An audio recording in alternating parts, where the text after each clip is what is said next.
Labas rytas, palikau viešbutį šį kartą anksčiau nei įprastai, vos prašvito, kadangi aišku giedra prašvito daug anksčiau, bet va gatvelės visiškai tuščios, visiškai miegantis miestas. Labai įdomu, aišku, ryte pamačiau, kad šitame viešbutyje vis dėlto buvo piligrimų, nebuvo jų mažai. Dalis buvo labai įdomiai su pilnu bagažu, tai matyti jos tiesiog paims autobusas.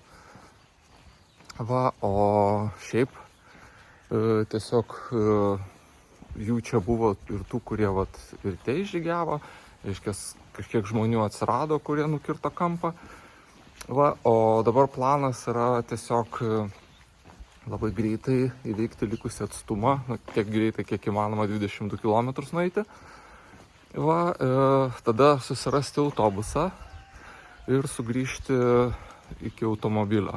Pasimti automobilį, nes autobusą vis tiek reikia dieną pasimti, nes tikrai vakare galėtų būti sudėtinga, tai grįžti, paimti automobilį, tada su juo vėl atvažiuoti atgal į Santiago, čia yra tie 100 km valandėlė kelio, va, ir jau tada aplankyti visas šventas miesto vietas, ramiai, be streso, ir kadangi, sakant, automobilis pašoniai, tai nereikia ir to viešbučio ieškotis, nereikia būti prisirišus prie viešbučio. Va, galiu pernakvoti ten, kur noriu, kur man patogu. Tai tiesiog toks planas šiandienos rytui ir pabandysiu jį įgyvendinti. O nakvynės vieta šita nuošalėje tikrai buvo maloni, tikrai aptarnavimas puikus, maistą jie čia daro gerą, kambarys geras, išsimiegojo puikiai. Tai iš tiesų ta rekomendacija veikia aplankyti nuošalesnės vietas, kuriuose esate laukiami, o ne tas vietas, kuriuose jūsų net nepastebės, kaip vakar buvau vienoje kaviniai su labai įspūdingais kruasanais ir akivaizdžiai, kad jie skanūs ir gera kava. Tu užeini ir tavęs tiesiog nemato, visi laksto aplinkui, visi užsiėmė, 2 telefonus pakelia, kalba. Aš tai pastovėjau, sakau, ką, ačiū už dėmesį ir išėjau. Tai va, tai bet kuriuo atveju netgi gavus kavos tokiai vietai turbūt smagiai nesijaustum, nes būtum, kaip sakant, greito aptarnavimo daiktas.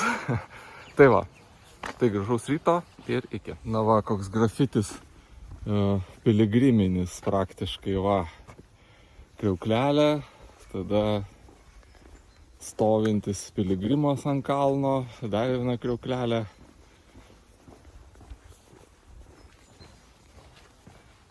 Paskutinės kelias dienas mačiau, kad labai daug žmonių žygiuoja kartu ir kadangi aš ėjau šiek tiek greičiau ir vis prisijungdavau prie naujų grupių, tai vis tą pastebėdavau, bet dabar dar daugiau žmonių einančių ir tikrai galų gale eisiu labai dideliam būryje. Va, ir matyt, prie jau to galutinio taško, to ofiso bus didžiulė eilė, kaip įsivaizduoju, žmonių. Va, bet nieko tokio, šiek tiek kitokia patirtis šiandieną. Šiandieną jau labai gerai matomas nuovargis ir va, žmonės bandydami įveikti savo kojų skausmą ir paskutinėje atkarpoje susigalvoja tokią keistą ėjimo būdą. Vienas yra tarsi vedlys, dainuoja karo kažkokias dainas, žodžiu, ir visi unisonu žygiuoja. Taip keistai atrodo, bet iš tiesų tokių dalykų aš čia nuolatos matau ir paprastai žmonės taip elgiasi, kai būna pavargę. Tai va, ir išduoda, kad tikrai ne vieną dieną žygiavo ir nebuvo lengva.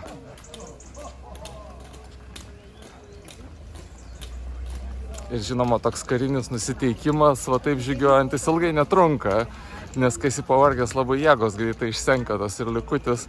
Tai va, tai kažkurioje vietoje gana greitai jau visai ir pasibaigs.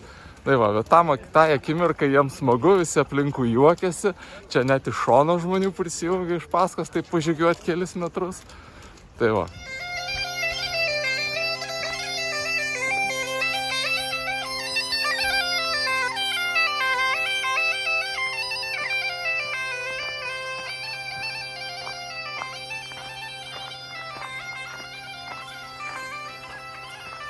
Štai kokių pramogų gali sulaukti paskutinėje atkarpoje. Jo, ir šiaip giduose rašė, kad vis daugiau bus pakelyje žmonių, kurie gros, bandys kažką parduoti. Ir artėjant link Santiago miesto vis daugiau ir daugiau tokių žmonių sutinku. Na va, gidai iš tiesų nemelavo, pakeliui dar viena prekybos vieta. Anksčiau atkarpėlėje arba nieko nebūdavo, kokių 20-30 km, arba maksimum būdavo viena vieta. Čia nenužygiavau ir 5 km jau berods trečia vieta. Prekybos su muzika, visokie pakapukai čia yra. Žodžiu, visokie niekai, kuriuos visur galima nusipirkti. Va, ir aišku, tu gauni štampuką, už tą štampuką duodi eurą tam prekeiviui. Va, tai dėlus biznis, net jeigu ir nieko neparduodi, tai parduodi ant spaudėlį.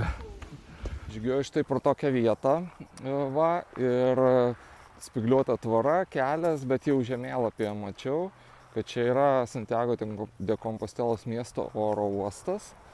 Va, ir iš tiesų esu skaitęs, kad šitą žygį galima žygiuoti ir į vieną pusę, ir į kitą pusę. Ir esu matęs, kai žygiavau, kad priešais žmonės ėjo priešais mane į priešingą pusę. Va, tai panašu į tai, kad visai geras variantas atskristi lėktuvu čia. Tik ką nespėjau nufilmuoti, bet tik ką pakilo Ryanairo lėktuvas. Va, ir išskrido kažkur, bet pakankamai yra geras pasirinkimas atskristi čia, iš karto užeiti į Santiago miestą, aplankyti visas tas garsias piligriminės vietas ir po to dar prasižygiuoti kažkiek. Tai tiems, kas neturi daug laiko, negali sau leisti didelės ir ilgos kelionės, manau, tai yra labai puikus variantas. Netgi vieną dieną pažygiuoti šiuo keliu yra įdomu ir verta. Tai kaip ir variantas, pagalvokite apie tai. Piligrimų tik daugėja. Vietos, kuriuose galima sustoti ir pavalgyti, tik gražėja, artėjant link pagrindinio miesto. Tai jo, nieko sau, kiek čia yra žmonių. Įdomu, kokia bus eilutė pasiemant žygio pažymėjimą. Na, ką reikėjo įrodyti, dar viena pakeliui parduotuvėlė ir dedami štampukai, bet iš principo čia yra pardavinėjamos moteriškos grandinėlės, jaunas vaikinukas jas pardavinėja.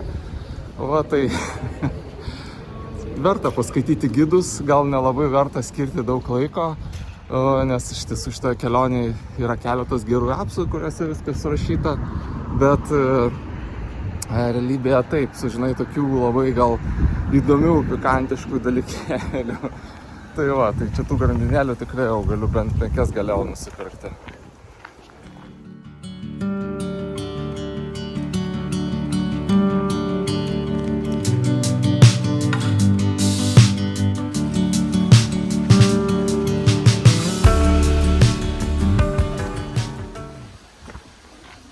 Štai dar vienas pardavėjas ant spaudėlių. Turbūt jau 6 šiame kelyje. Pakely sutikti visokių įdomių gražuolių. Va, tuoj nuvalgys mano kepurę. Labas. Visiems pakeliavimo atrakcija. Stovau pailsinti kojas. Va štai tokioje vietoje. Čia turbūt paprastumo viršūnė. Kitoje šio namo pusėje yra kažkoks turgelis, kur drabužius pigius pardavinėja. Ten va toj palapinėliai tai kebabai beliašai, o žmonės pagrindė sustoja išgerti vyno ir alaus ir matyti vis dėlto taip veikia nuovargis, kad nesvarbu kur sustosi, kad tik tai pailsėti ir didžiulis būrys piligrimų čia susirinkęs ir jų tik daugėja. Tai va, tokia trumpa poilsio akimirka. Juojant galima pamatyti labai tokių daug vietų, kurias sukuria patys žmonės, padaro jas šventomis. Va, ir čia viena iš tokių, tiesiog šito namo šeimininkas pastatė skulptūrą ir po to kažkas padėjo paveikslėlį, kažkas padėjo akmenėlį, dar kažką ir po kažkurio laiko šita vieta tapo šventava. Tam mažesniajam šventajam kažkas ir kriauklytę užkabino ant kaklo ir žvakutės uždegė.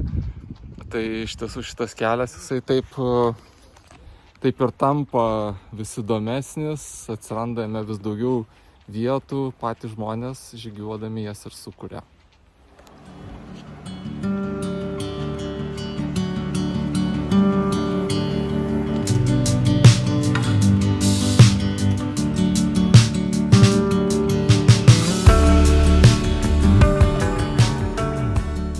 užsidengiau nuo saulės, jau čia visi tepasi kremais, man tiesiog tai reikia šalikėlį pasikelti. Jo, atrodo gal kiek keistai, aišku. Va, tokia mažutė, graži koplytėlė už manęs fone. Ir čia žiūriu masė žmonių, susėdę ant pievos, groja, dainuoja. Va, o iš tiesų tai kuo graži šita vieta per kamerą vargiai ir pasimatys. Va, ten va, yra ta pieva tokia. Ir ten tolumoj beveik nesimato. Pabandysiu dar paeiti truputėlį į šoną. Va dabar va pasisukus, o matosi žmonės sėdintis. O štai ten tolumoj va tokios va kalvos ispaniškos. Ir taip žiūrint per kamerą gal nelabai galima ir žiūrėti tą grožį, bet čia esant yra toks begalinis ramumas ir tokios nesibaigiančios pievos su miškais priešais. Tai tikrai labai gera tiesiog minutėlę atsisėsti ir atsigauti. Jo labiau, kad šita didžiulė ilga kelionė, kai kuriems žmonėms trukusi kelis mėnesius, tik kelių kilometrų atstumu iki pabaigos.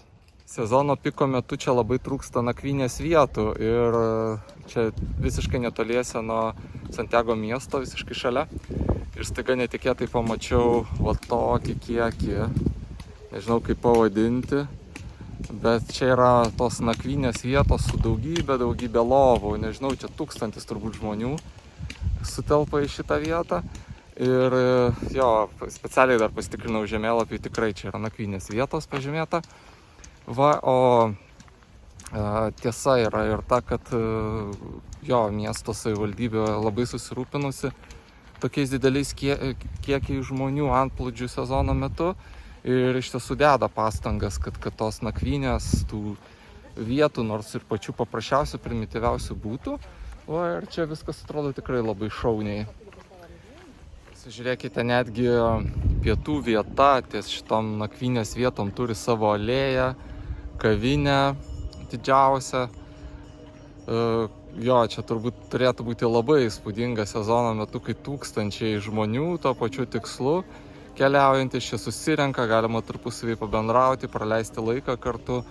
Jau vien dėl to verta šioje kelionėje bent šitą atkarpėlę pačią mažiausią nueiti. Negaliu patikėti, bet tos nakvynės vietos jos vis dar tęsiasi. Tai čia, nežinau, turbūt koks keli kvadratiniai kilometrai bus tų pastatų. Nu va, išgužėjo ir piligrimai. Čia matyti ir nakvoja, pasilikę tik kelis kilometrus paskutiniai atkarpai, jei neklystu, čia turėtų būti apie 5 kilometrai. Bet jie čia jautėsi vieniši, atsižvelgiant į tai, kokio dydžio šitos patalpos. Esu Santiago miesto pakrašty, štai taip jisai pasitinka. Čia pro mane žygiuoja būrys piligrimų, tai irgi dar spėjo kažkas pamojuoti, atsisukti. O miestas yra pats paprasčiausias, va toks va, nieko ypatingo miškai, eiliniai nameliai. Tai va, bet labai tikėtina, kad viskas bus daug gražiau, kai pasieksiu senamiestį.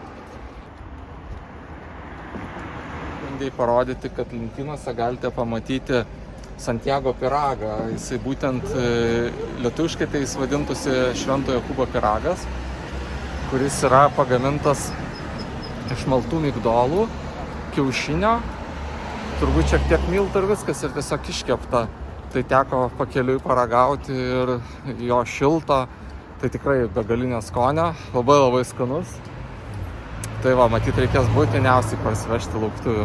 Dar nevalgiau, skubėjau čia atžygiuoti ir staiga va prie gatvės pamačiau tokie puikus bananai puikuojasi ir vaisių daržovių parduotuvėlė nedidukė.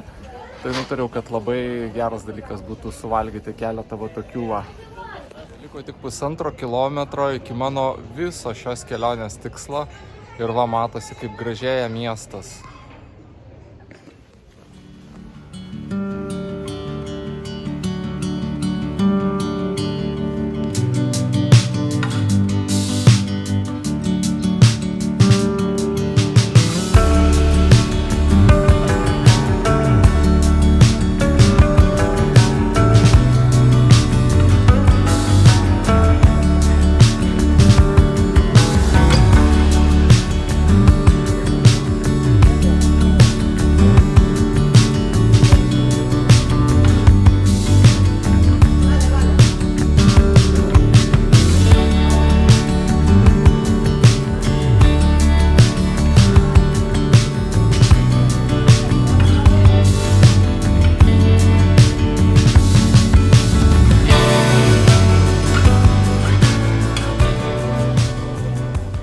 įžengiau į suvenyrų zoną.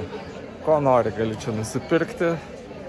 Tai va, tai reikės vis tiek kažką surasti gražaus, parvežti lauktuvių. O dabar suskambėjo varpai ir jeigu aš pasisukčiau, negaliu patikėti ir savo akimis. Štai ir jie.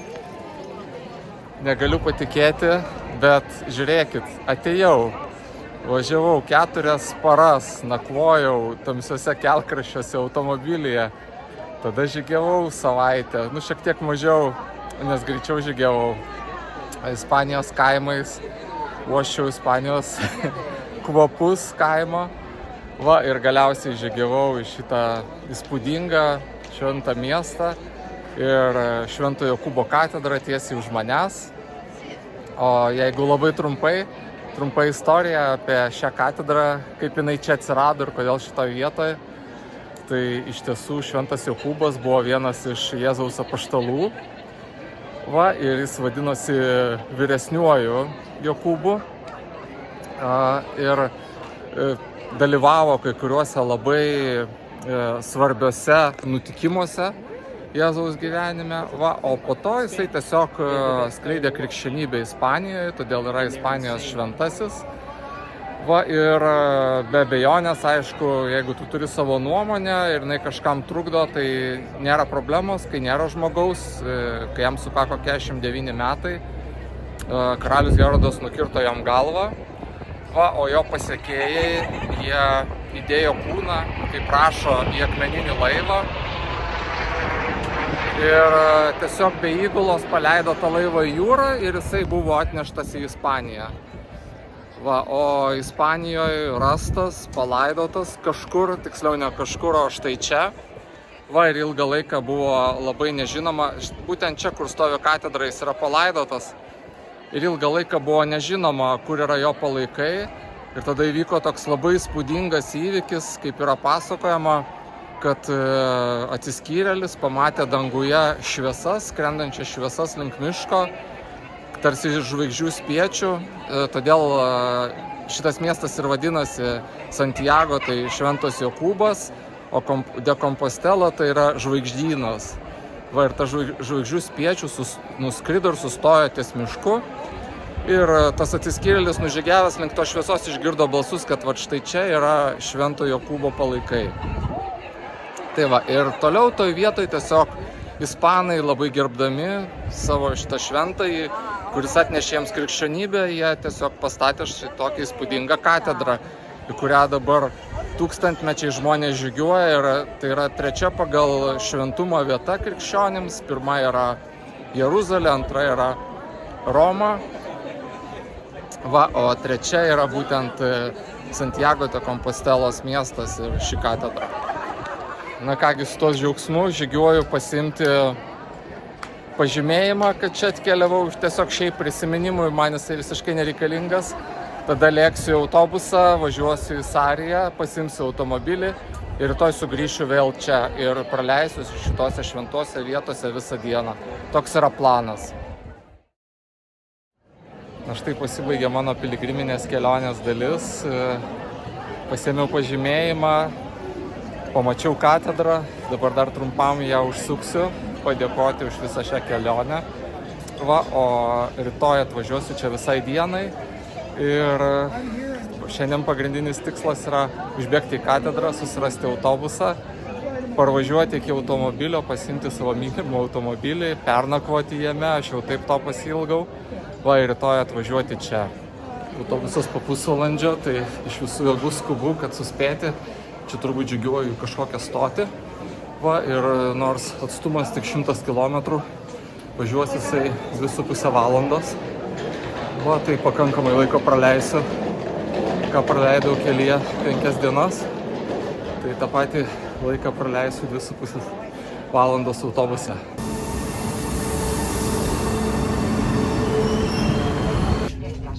Na štai sėdau į traukinį, aišku, atsisėdau kur papuolė, kaip įpratęs, pas mus vietų gi nėra sunumeruota. Jo, ir tada atėjo žmogus ir sako, ne, čia ne tavo vieta ir išsiaiškinom. Jo, tai reikėjo per visą traukinį nueiti į savo vietą, bet labai kokybiškas traukinys, yra krovimo rozetės, yra staliukai, labai daug vietos. Tai va, tai dabar jau važiuoju, užtruksiu apie 40 minučių, kol pasieksiu sekantį miestelį, pavadinimas jo beveik toks kaip mano vardas, Ourense, ir tada persėsiu į kitą traukinį jau į Sarijos miestelį. Ir ten būsiu, dar keliausiu apie valandą ir būsiu po 9:15 jau sutemus. Atvažiavau į Ourensiją miestą, turiu dabar valandą laiko persėsti ir pasirodo, kad vis dėlto kita transporto priemonė bus ne traukinys, o autobusas. Ten pavadinimai tų linijų tai nesuprasi, taip žiūrėdamas į bilietą, kad perki traukinio bilietą, o po to persėdimi užrašyta MD, tai reiškia, kad tu sėsi į autobusų liniją. Tai va, tai dabar bandau susirasti autobusą, po truputėlį žiūriu, jau čia ir pradedu orientuotis su vietiniam transporto priemonėm. Pasirodo, kitas traukinys buvo visai ne traukinys, o autobusas, ir surasti jį buvo tikras iššūkis. Dėl to, kad jokiose lentose informacinės jis nebuvo pažymėtas, informacijoje ant manęs ten net šaukt pradėjo, kai paklausiau, sako, iki žiūrėk į lentą, lentoje nieko nėra. Tai ten vieni ispanai man pradėjo čia versti, aiškintis, ir ten apramino net tą darbuotoją, sako, gal čia šauki. Va, tada nuėjau atgal į kasas 2 kartus. Sako, žinai, jeigu nerasi autobusų, sako, aš tave nuvesiu, rasim kartu. Bet to neprireikė. Va, ir iš tiesų aš pamačiau, kad lentoj, kur mano išvažiavimo laikas, yra traukinių kompanijos pavadinimas uždėtas vietoj galutinio miesto. Nu, tai taip įtariau, kad čia galėtų būti mano autobusas, priėjau, o ten stovėjo viena moteris iš Argentinos. Pradėjom kalbėtis, kur važiuojat, kaip ką, jinai irgi tą pačią kelionę, kaip aš ėjau.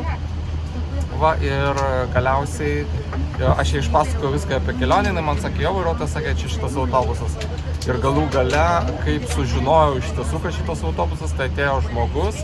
Ir tiesiog savo balsu, net ne per garsiakalbius, čia pradėjo šaukti, vaikščioti tarp staliukų ir šaukti, kas važiuojate į Sariją, kas važiuojate, ateikit čia. Na, aišku, irgi ispaniškai, bet jau ten išgirsti tą žodį Sarija, tai supranti, nes čia nėra važiuojančio transporto į Sarijos miestą. Tai va, tai galiausiai pavyko man atsisėsti tą autobusą, labai džiaugiuosi, labai tikiuosi, kad laiku nuvažiuosiu, nes nepatogu pas žmogų privačiam garaže palikęs automobilį, esu ten naktį prašyti jo, bet man tą automobilį atiduota, jau čia pastoviai laikus keičiu, bet toks yra gyvenimas, ypač pietietiškose šalyse, ten viskas keičiasi kiekvieną kartą, ir traukinys antras, iš tiesų turėjo būti antras traukinys, jis tiesiog nevažiavo, nutarė nebevažiuoti, tai va, tai papildomus nuotykis, šiaip tik džiaugiuosi dėl to. Tikrai buvo ką veikti sugrįžti į Sariją. Dėl to, kad išlipus iš traukinio vos pavyko susirasti autobusą, nes nebuvo jokios informacijos. Ir galų gale tiesiog vairuotojas šaukė aikštelį ir kvietė žmonės lipti į autobusą. O po to autobusas tiesiog važinėjo per viešbučius. Tai vienam viešbutį sustojo, tai kitam, vieni žmonės išlipo, kiti žmonės išlipo, ir galvoju, nusipirkė autobuso bilietą, bet realiai tai kažkokiam viešbučių transporte keliauja. Tai va, bet kažkaip dasigavau šitą miestelį, vėlgi išleido prie viešbučio.